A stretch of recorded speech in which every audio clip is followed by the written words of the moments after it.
I learned how to fold a fitted sheet the summer my husband died. 41 years of marriage, and I had never once done it myself. Gerald always took care of the linens. He said I folded them wrong, made the corners bunch up. I used to roll my eyes at him for that. Standing in our bedroom in July with a sheet that wouldn't cooperate and no one left to tease about it, I would have given anything to hear him complain. That was 2 years ago. By the time autumn came around again, I had learned quite a few things I never wanted to know. How to call the insurance company alone. How to eat dinner without setting 2 plates. How to sleep on my side of the bed without eventually drifting to the middle. Small things that shouldn't matter. Small things that felt enormous at 3 in the morning. My daughter called me every Sunday. I want to be clear about that, because what happened later made people assume she had always been cold to me. And that isn't quite right. She called. She remembered my birthday. She sent flowers on what would have been my anniversary. For the first year, she was present in the ways that counted. Her name is Claudia. She's 43. She married a man named Russell 11 years ago, and I genuinely tried, to see in him what she saw. He had a way of entering a room and immediately assessing everything in it, the way a contractor might walk through a house he was thinking about buying. Quick eyes, slow smile. He sold commercial real estate and was very good at it, which meant he understood better than most people exactly what things were worth. Claudia met him at a conference in Atlanta. She was in marketing at the time. She called me from her hotel room and said, "Mom, I think I just met someone." And her voice had that particular brightness I hadn't heard since she was 17 and talking about a boy from her chemistry class. I told her I was happy. I meant it. The wedding was small. Gerald walked her down the aisle. Russell shook his hand and said, "I'll take care of her, sir." And Gerald smiled and said, "She takes care of herself just fine. I'm counting on you to keep up." Claudia laughed. Russell laughed too, but it came a half-second late. I thought I was imagining things. For years, honestly, I thought I was imagining things. He was never rude to me. He always stood when I entered a room. Always offered to carry things. Always asked after my health with what appeared to be genuine interest. But there was something underneath the politeness that I could never quite name. A kind of patience that wasn't warm, like someone waiting for a meeting to end. Gerald noticed it too. He mentioned it once, late at night, lying in the dark after a Sunday dinner at their house. "That man is calculating something," he said. "Not angry, just observational, the way he might comment on the weather." I told him he was being unfair. After Gerald died, I inherited the house on Sycamore Lane outright. We had paid it off 12 years before, and Gerald had updated his will after his first health scare in 2019. The house was mine. 3 bedrooms, a sunroom, a backyard with the Japanese maple Gerald, planted the year Claudia was born. It was worth considerably more than when we bought it. The neighborhood had changed. Young professionals had moved in, renovated, driven up the values. Our next-door neighbor sold her place for nearly $400,000 the previous spring, and ours was larger. I also inherited Gerald's life insurance policy and a modest retirement account. Enough to be comfortable, not enough to be careless. I want you to understand that I was not naive. I had worked for 30 years as an office manager at a medical practice in Greensboro. I understood contracts and invoices and what it meant when the numbers didn't add up. I was not a woman who could be easily fooled. But grief does something to you that I don't think you can fully understand until you're inside it. It doesn't make you stupid. It makes you slow. It makes you want to stop checking things. It makes the energy required to be suspicious feel like more than you have to give. 6 months after the funeral, Claudia called and suggested I might be happier somewhere smaller. I told her I wasn't ready to think about that. She called again the following month. She mentioned an over-55 community about 40 minutes north, said she had driven by it and it looked very nice. I thanked her and changed the subject. Then Russell started coming to Sunday dinners alone when Claudia had work conflicts. He was pleasant. He helped with the dishes. He asked me questions about the house, when the roof had last been replaced, whether the HVAC was original, what the property taxes were running these days. I answered because they seemed like reasonable questions, the kind a concerned son-in-law might ask. He was nodding along, his eyes moving around the kitchen the way they always did, and I thought, he is calculating something. This time I didn't tell myself I was being unfair, but I still didn't know what to do with the feeling. It was my granddaughter who finally made me stop ignoring it. Claudia's daughter, Lily. She's 9 years old and has her mother's eyes and, apparently, her grandfather's tendency to say the truest thing in the room without realizing how much it cuts. She called me on a Tuesday afternoon from what I assumed was her room, keeping her voice low the way children do when they think they're having a secret conversation. "Grandma," she said, "are you going to come live with us?"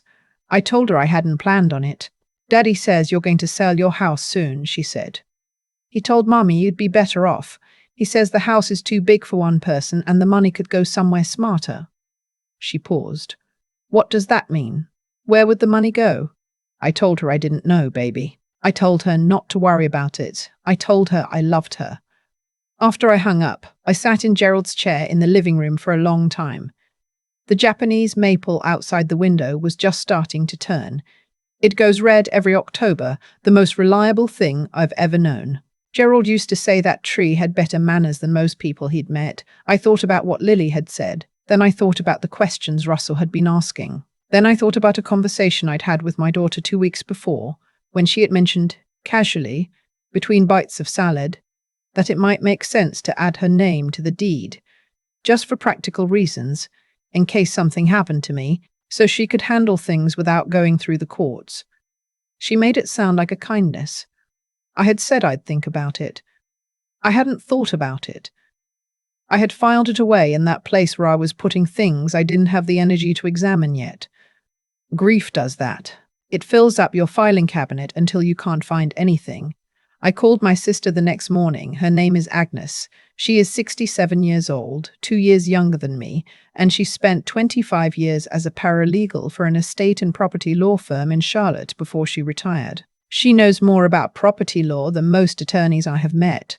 She also has a bluntness that used to irritate me when we were young and now feels like the most valuable thing in the world. I told her everything.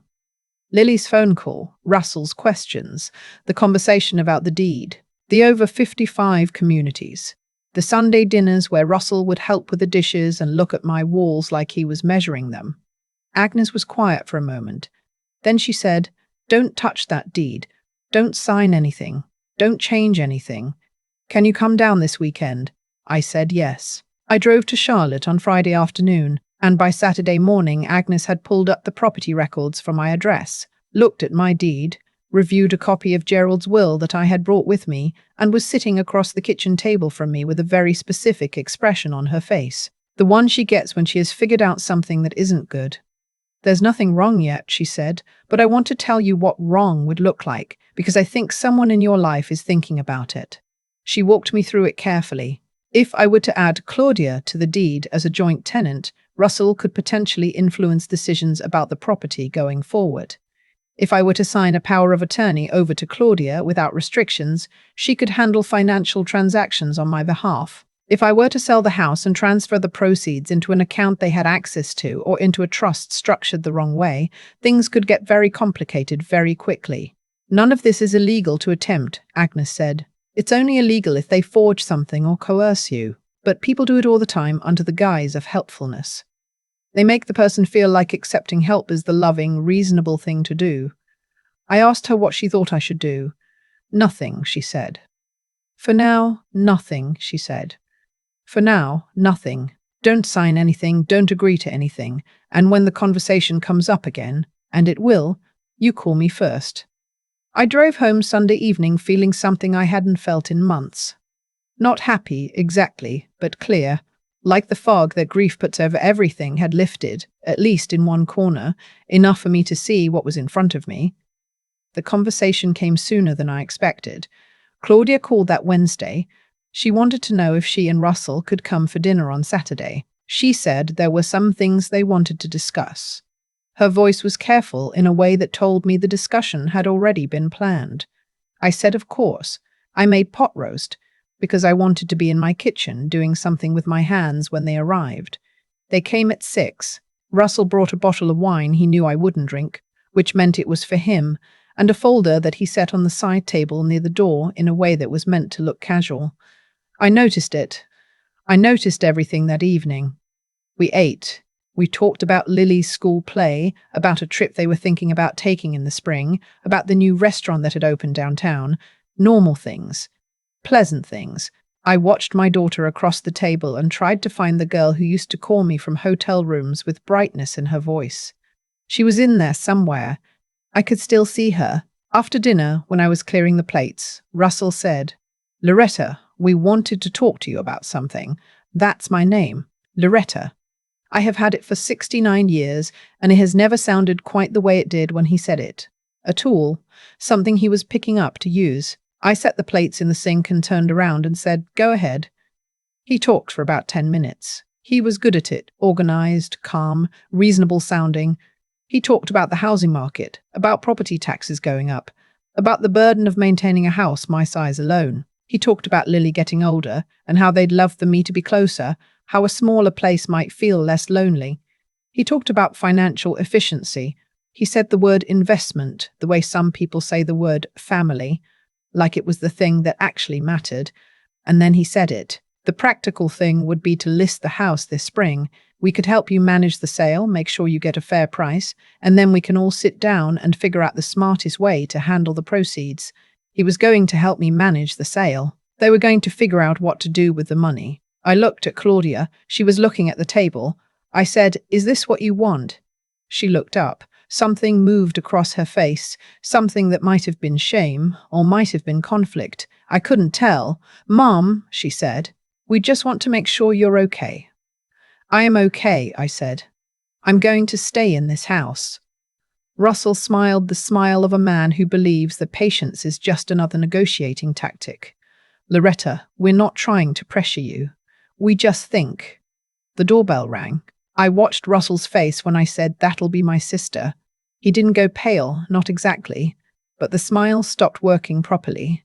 His eyes did that rapid assessment thing, recalculating, and for the first time since I'd known him, he didn't seem to know where to put his hands. Agnes came in with her good coat and her reading glasses pushed up on her head and the particular air of someone who has spent decades in rooms where people were trying to get away with things.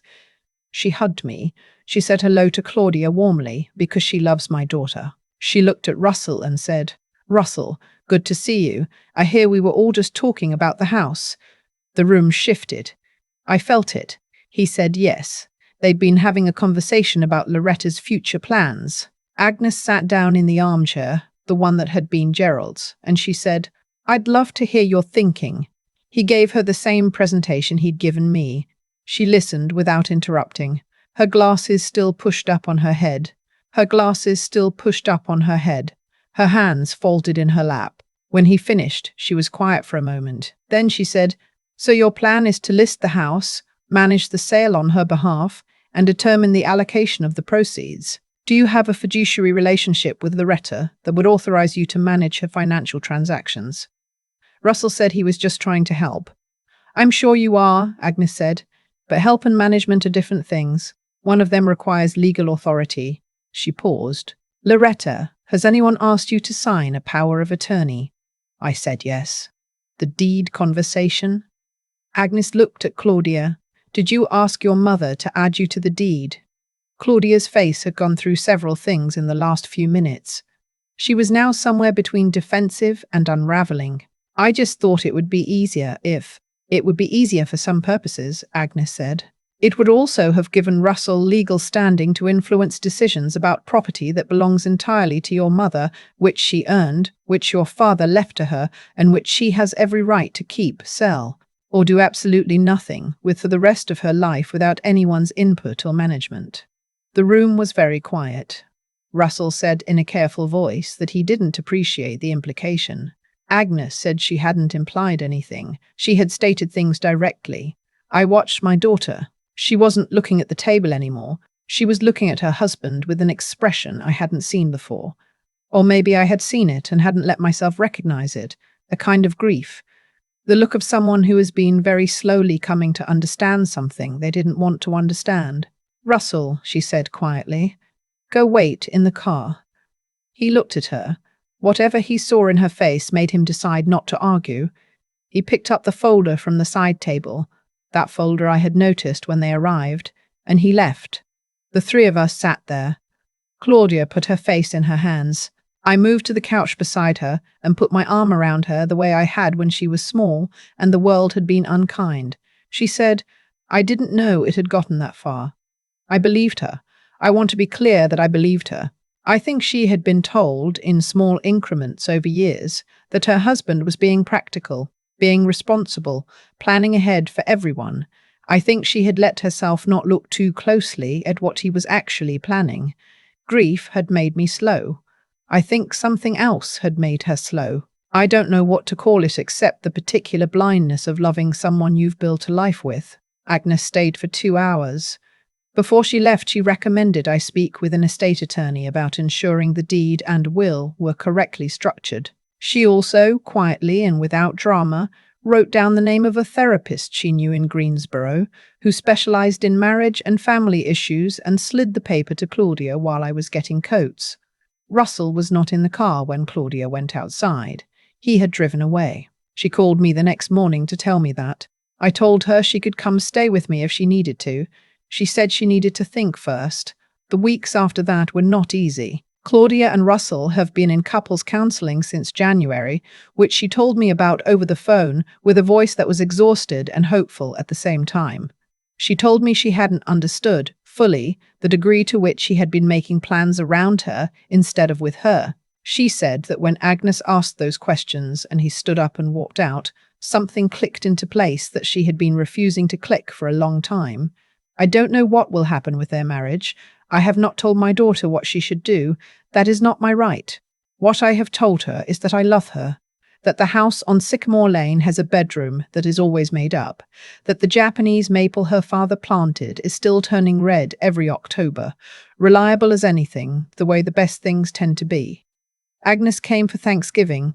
We made too much food and ate it over 2 days, and she slept in the guest room and borrowed my robe and left bobby pins all over the bathroom counter the way she always has.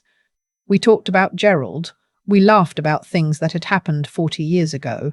She fell asleep on the couch during the football game the way she has done at every Thanksgiving I can remember. Watching her sleep, I thought about all the things I had learned since Gerald died. How to fold a fitted sheet. How to call the insurance company. How to stop confusing patience with love or politeness with goodness. How to pick up the phone and call the person who knows both the law and your heart and trust them enough to let them walk into your living room and say the thing that needed to be said. Gerald was right about Russell. I should have listened. But I'm glad I learned it while the maple was still mine. The Japanese maple is still out there. I can see it from the kitchen window while I make my coffee in the morning, and every time I look at it, I think about how Gerald planted it the year Claudia was born, never knowing that one day it would outlast his patience, his arguments, his presence, and still be standing when I needed something steady to look at. I've been thinking a lot about what actually happened. Not the legal part, not the paperwork Agnes walked me through, but the deeper sequence of it. Russell didn't arrive in my daughter's life already being the man he turned out to be, and I didn't become someone who nearly signed away her own home overnight. These things build slowly, in small steps that each seem reasonable on their own. That's what I didn't understand for a long time. The danger isn't in the dramatic moment. It's in all the quiet moments before it, when you keep telling yourself you're being unfair. What saved me wasn't luck. It was that at some point, I chose to be honest with myself about what I was actually seeing. That takes something, especially when you're grieving, especially when the person you're watching is someone you love, especially when the comfortable thing is to look away. I had looked away for years. The morning after Lily's phone call, I stopped. Not because I was brave. I wasn't feeling particularly brave. I was feeling tired and a little sick to my stomach. But I picked up the phone and called Agnes. And that decision, that one act of not letting another day go by, is what everything else came from. Agnes brought what I couldn't bring alone. She understood the law, yes, but more than that, she walked into that living room without flinching. She asked the questions that needed asking, clearly and without apology, and she didn't let the discomfort in the room stop her.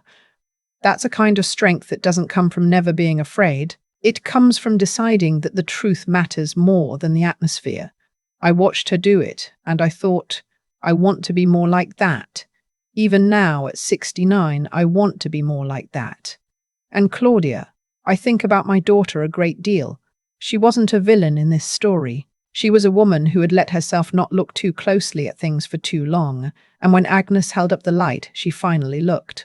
That took something too, a different kind of strength, the kind that requires you to sit with the discomfort of realizing you've been wrong and choose to do something about it anyway, instead of defending yourself.